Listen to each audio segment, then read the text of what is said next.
Hello, hello, my friends. AmyR here with Prairie Paper and Ink. Welcome back to my face and my card making space. And a couple more birthday cards using the Simon Says stamp So Many Candles wafer die set. I've done a couple videos using this and still got more ideas to share with it. So this time I actually used the die cuts and ran them through a 3D embossing folder. So it adds some texture, and then I went to town with the splatter, which I think in the last video I uploaded before this one, I promised that was coming. 4 different kinds of splatter. Why not? Or 4 different colors, I guess, really. So it's shimmery, sparkly goodness, and yeah, I'm really enjoying making more cards like this that aren't cutesy and aren't floral. I love cutesy. I love floral. Those aren't going anywhere. But it's just nice to have, some cards in my stash that aren't either of those things, and they're fun. And birthday candles just work. They just work. They're great. They apply to everyone and everything. Who doesn't love birthday candles? So, as always, links to all the things are in the description box below. They're affiliate links. Just disclaimer. All my links are affiliate links. It just means no cost to you. If you use one of my links, if you click on it, you end up placing an order. I earn a small commission. Again, no cost to you. And that's what helps pay the bills and keeps all my heaters running. It is cold here. All the things. And then, list and links to all the things. Link to my direct blog post with the photos, etc., etc. Links to my social medias. You can follow me on my Facebook page, my Instagram, all that stuff down below, and then keep watching and I'll show you guys how I made these cards.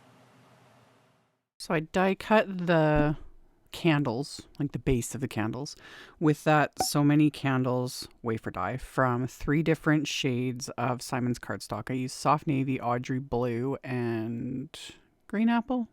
Pretty sure this one's green apple. So I die cut them first, and then I'm putting them in the spun glass 3D embossing folder. And with Simon Says Stamps 3D embossing folders, because all embossing folders are different, they vary between brands, like the thickness of them, etc. But with Simon's, to use in a Griffin EMPRESS die cut machine, you just need 1 cutting plate and then the folder with the cardstock in it. That's it. I've shown this in other videos. I've also shown using these embossing folders in a Platinum 6 machine in the sandwich that works for me in previous videos. And usually I spray the cardstock with a little bit of water to make it a little softer. But with these, I didn't see any point because they're already die cut. They're kind of narrow little strips, basically, and they embossed fine. So I embossed each of them, and this was fun. I really like because these are so narrow, you in the end, with the finished cards, you don't see it as much, but they are definitely textured. And then I was like, oh man, other wafer dies or even other embossing folders with this die set, so many ideas. So could have just left them as is, but I wanted to sort of emphasize the texture bit. Plus it just gives it everything a little bit more definition. So I just stuck these onto one of my grip mats, and then I'm just using different Simon Says Stamp Positively Saturated inks, and one of my Waffle Flower, this will be the shader 1 plus brushes. And I'm basically just dragging the ink from the bottom of these candles and just applying it and dragging it up, letting it just fade out. So for the green, I was using Field Positively Saturated ink. And then I just wipe off my grip mat, go on to the next one. So for the Audrey blue candles, I used Ocean Positively Saturated ink.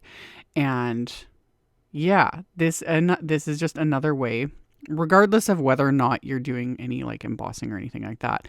It's just a simple way to kind of zhuzh up your die cuts so they're not just flat cardstock, is to just add a little ink blending. It's simple, quick and simple and easy, and it just gives everything more depth and definition.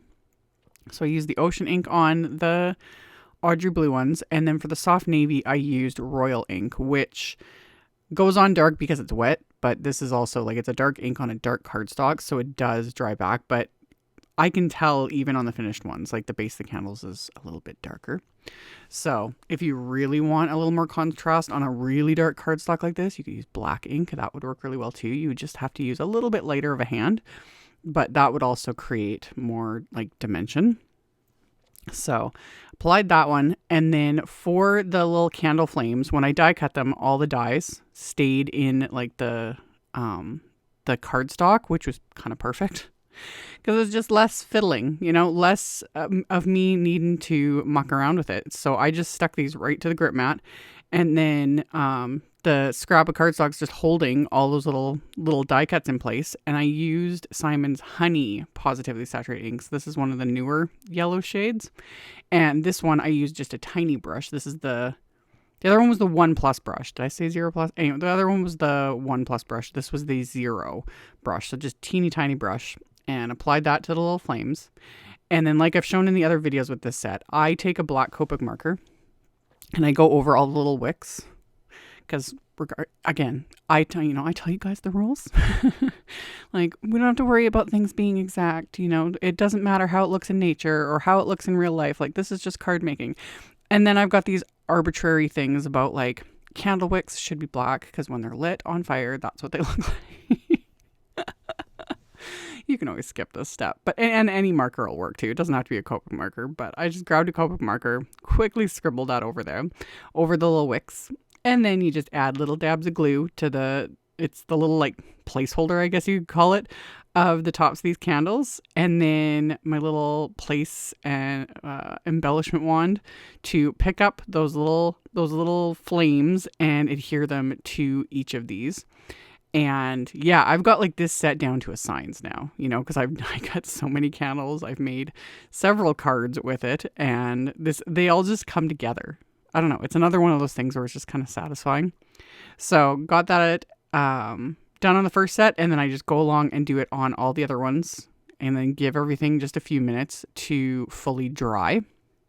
So I popped out all those little flames so they're all face up on my work surface. Added all the little dabs of glue. A couple of my candles I managed to like rip the wicks off when I don't even know how I did that, but it doesn't matter because I've got plenty. I have plenty. Still was able to get 2 full card fronts and a few extras for the insides of these cards, of course. So I just went along, applied all of those, and then for my like card fronts, I just went with just a solid blue cardstock. I thought about like using like a different embossing folder or stamping on it, etc. And then I decided to keep it just as is because the candles are going to, have all the texture on them. And then I'm going to add a ton of splatter. So I've got my card fronts. I had already trimmed them down to slightly smaller than A2 card fronts. They're 4 by 5.25. And I snipped all of these candles apart. And then I just started adhering them. And this probably was the most of everything. This took the most time because there's a whole bunch of candles. But it's another one of those processes where you just kind of zone out. I'm either on the phone with someone or I've got an audiobook on, music going, a show, whatever. And you just start adhering. And I just kind of, no rhyme or reason, I just kind of alternated the colors here and there, overlapped them, put them on an angle, made them wonky on purpose, just had fun with it. So I just kept adhering them. I had like split up the number of candles so it's kind of even between each of the card fronts, and then set aside one of each color to stick on the inside, and that was plenty for both of these card fronts. So after I got everything adhered, and I'm just using craft tacky glue to adhere all of these. After I got them all adhered to both of the card fronts, I let them sit again just for a couple minutes, let the glue dry, etc. And then I'm going to flip these over and trim off all the little bits, hanging off the bottom. And normally I would like hold this over the garbage and do this, but this is where my camera's pointed. So I just made a mess on my desk. I don't care. I don't care. It's fine. It's no different than all the area you guys can't see around the filming area, So got those all trimmed off, and then splatter. So much splatter. So I'm going to use 3 different colors of Distress Mica Stain. Love. So these are all, not only will this give it splatter, but it's going to give it shimmer, kind of a bit of sparkle. So all of these with the mica stains, you need to shake them up very, very well, because all of the mica, thanks to gravity, settles to the bottom. So I shook them up really well. This first one was Harvest Moon. So I just Applied it to my little palette. I used my little fan brush and heavily splattered this over both of these and concentrating it more towards the top, kind of, like the little candle flames. And then I also used like the nozzle itself and added some more like splotchy bits, and then went in and added more. More is more. Why not? We're going all out on these ones. So I started with that Harvest Moon, and then I'm going to go in with Juniper Berry. Just, again, they're so pretty. They're so pretty. So somewhat cleaned up my mess. The thing too with these is they're very, very pigmented, these sprays. Like they're dyes plus the shimmer. So a little bit goes a long way. Plus they can be a pain. That's also why I only apply it like this to my little palettes rather than trying to pour it out, because you don't need very much. And I try not to pour these at all, because knowing me, I would spill and it'd be awful. So anyway, Juniper Berry. And then the final one is Wicked Elixir. And same thing. I had shaken them up really well off camera because these have been sitting for a bit. I hadn't used them in a little bit. So shook them up really, really well before splattering with them, applying them to my palette, etc. And same thing. I was using either the nozzle just to get like kind of bigger splotchy bits, and then using my fan brush to get, kind of a bit finer of a splatter. And then I dried all of this and I just sped it up with a heat tool. Just to have everything pretty much dry. And then I decided to add some white splatter too, just for funsies, just because I could. So I used my Amsterdam liquid white, like acrylic liquid, and applied that to my palette. My fan brush I had like cleaned off in between this, of course, and then splattered this onto just the whole thing. All of it, everything. Just added some good splatter. This will dry back a little bit, so it's not going to be like stark white, but it just gives it that little extra something. So I let that all sit and dry, and while it was doing that, I die cut some more of that yellow cardstock with the Boho Celebrate wafer dies. And die cut the words. This time I only did 2 layers of the words. I felt like this cardstock was heavyweight enough that it gave it enough dimension, because then it's also going to go on the outline, and then that's going to get adhered on top of all the candles, which is already however many layers of cardstock. So I adhered the 2 layers together. It just gives it that little extra bit of like lift and dimension. And then I'm going to use that same honey Positively Saturated ink and the slightly larger brush this time. So this is the 1+ brush. And I'm going to drag this from the bottom of these words and just let it fade out onto the cardstock, just kind of same as I did with everything else. So I'm going to apply that, and it's just kind of, again, going to give it that little extra bit of like depth and dimension. And then once I've got both of those blended, I'll wipe up what's on my work surface so that I don't get it absolutely everywhere. And then I'm going to adhere these to the outlines that I had just die cut from scraps of Simon's Smooth White cardstock. And yeah, using my little craft tacky glue in my little precision glue press. If anyone had missed that, I did a review on this glue press on my channel a couple weeks ago now.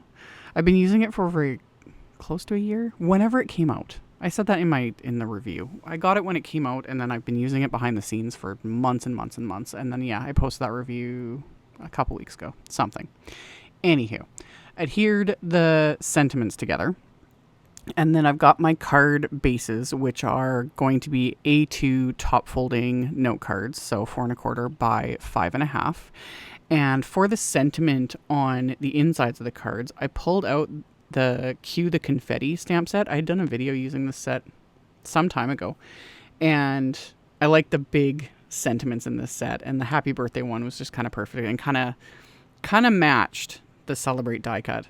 So I lined that up, and I'm going to ink this up with a lighter yellow ink. This is Simon's Lemonade ink, and I'm going to ink it up and stamp it a couple times. Then I'm going to take that honey ink, and I'm going to take one of my little pint-sized paper pouncers, and I'm just going to apply that darker yellow shade again towards the bottom of this sentiment, and then that way I'll get this nice like gradient between the 2 shades of yellow. And because I'm using my MISTI, I can stamp this multiple times, so it gets a good intense impression with yellow inks. So wipe that off so I don't get the darker yellow ink in the lighter ink pad. Stuck the second card base into my MISTI and then just did this again. So inked it up with that lemonade ink a couple times, stamped that, and then inked up the bottom portion of the sentiment with the little pouncer and the honey ink, stamped that, and then did it again just to give it that little bit more intensity.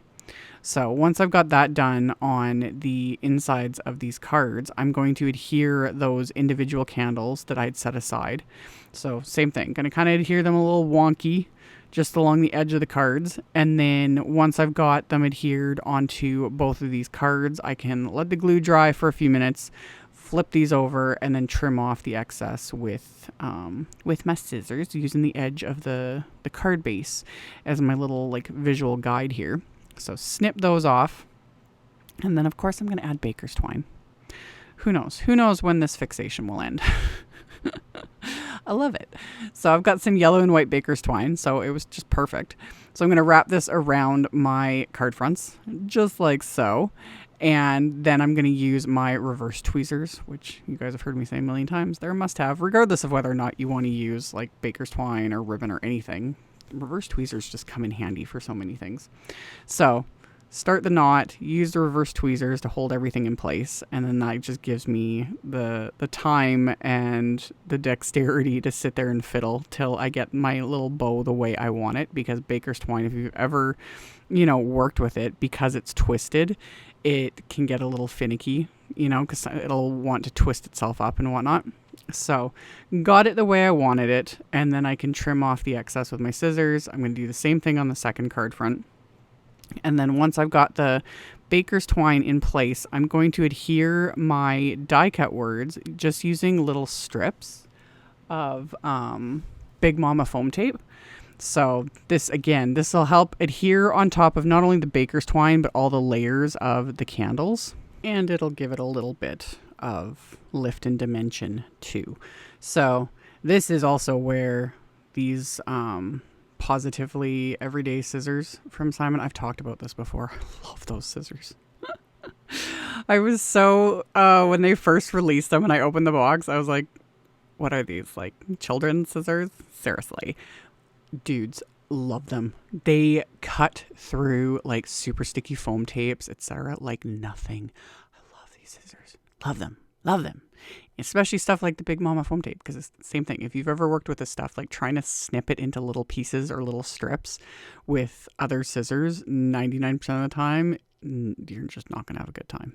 Anywho, use the Big Mama foam tape on the back of these card fronts, pop them onto the card bases. And then my final little bit of embellishment is these little Sunbeam Pawsitively Dazzling gems, which I've already used in a couple videos, and stuck a few of those into place and then adhered them with the craft tacky glue, and that finished off these cards.